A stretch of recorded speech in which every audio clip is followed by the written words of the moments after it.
Hey, what's up guys? It's Austin with Ledworthy, and today we're going to be talking about long-term storage of ammo in one of these. Let's get into it.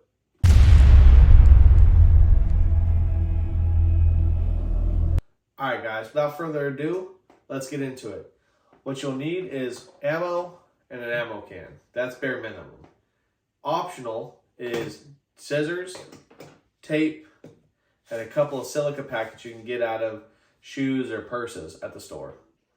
An absolute must for long-term storage is a nice O-ring in your ammo can lid to help prevent moisture from getting in and tarnishing your brass. So now what you want to do is open it up and just dump it in.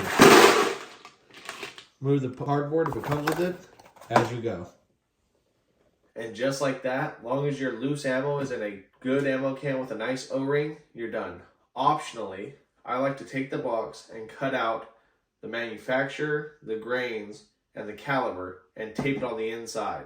So when I open the ammo can, I know exactly what I'm looking at. So as you can see, I have 1,000 rounds of 9mm Winchester, but I don't know the grain.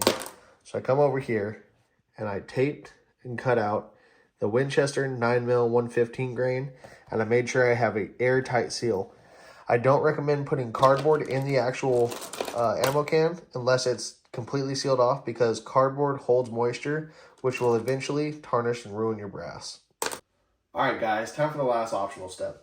I like to put these little silica bags that you find in shoes, purses, jackets, anywhere you buy.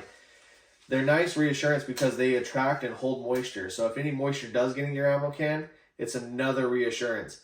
And if I ever pull this out and they're not crunchy like this, that means they're waterlogged. Meaning my storage is not working. I need to find another option. Just like that, guys. I hope you enjoyed the video. Have a great day.